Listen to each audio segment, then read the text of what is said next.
Bonjour, soyez le bienvenu à la prière du matin. Est-ce que vous avez bien dormi? Comment allez-vous? Je vous invite maintenant à faire le signe de la croix pour que nous puissions commencer cette journée, pour que nous puissions démarrer cette journée dans la paix qui vient de l'Esprit Saint. Au nom du Père et du Fils et du Saint-Esprit. Amen. Je vous salue Marie, pleine de grâce. Le Seigneur est avec vous. Vous êtes bénie entre toutes les femmes. Et Jésus, le fruit de vos entrailles, est béni. Sainte Marie, Mère de Dieu, priez pour nous pauvres pécheurs, maintenant et à l'heure de notre mort. Amen. Notre-Dame du Mont Carmel, priez pour nous. Nous allons prendre, chers frères et sœurs, l'évangile de Matthieu, chapitre 11, versets 11 au 15. En ce temps-là, Jésus déclarait aux foules, « Amen, je vous le dis, parmi ceux qui sont nés d'une femme, personne ne se levait de plus grand que Jean le Baptiste.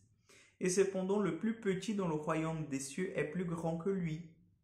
Depuis les jours de Jean le Baptiste jusqu'à présent, le royaume des cieux subit la violence, et de violents cherchent à s'emparer. Tous les prophètes ainsi que la loi ont prophétisé jusqu'à Jean. Et si vous voulez bien comprendre, c'est lui, le prophète Élie, qui doit venir. Celui qui a des oreilles, qui l'entende. » Acclamons la parole de Dieu.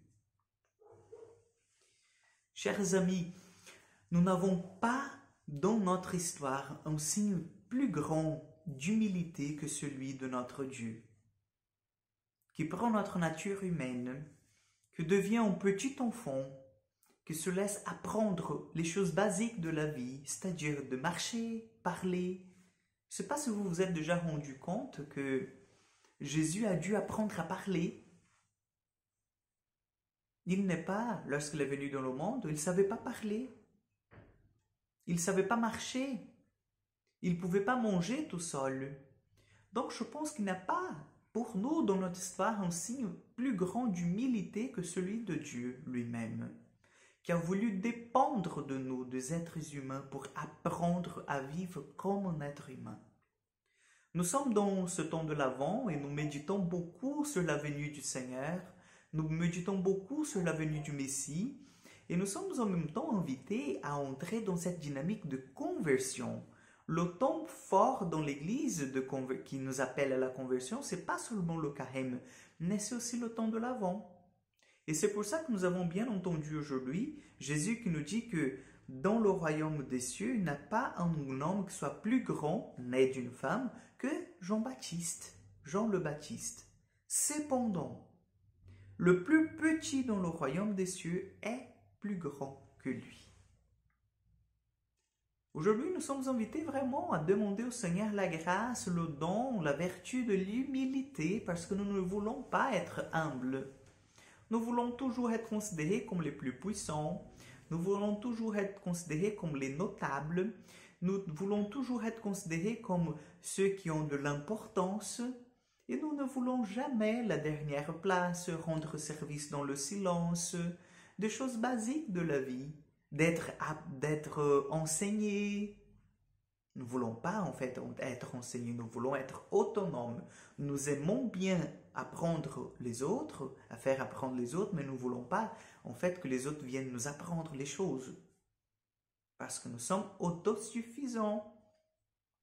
Et l'Évangile nous dit aujourd'hui, le plus petit dans le royaume des cieux, celui qui se reconnaît petit, faible, qui a besoin d'apprendre, comme Jésus qui a dû apprendre à marcher, à parler, il est en fait le plus grand dans le royaume des cieux.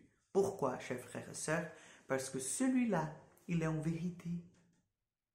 Il est en vérité.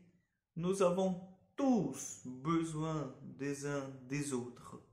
Nous avons tous nos faiblesses, nos limites. Et il faut que nous sachions en fait les gérer. Il faut que nous sachions accepter de l'aide. Il faut que nous sachions même les exposer. Les exposer pour dire pardon, jusque-là je ne peux pas y aller parce que je peur, parce que je ne suis pas capable, parce que voilà, je se limite. Oui, demandons la grâce de l'humilité. Demandons la grâce de l'humilité parce que Jésus, le roi de gloire, n'est pas né, chers frères et sœurs, dans un berceau d'or, mais dans une mangeoire.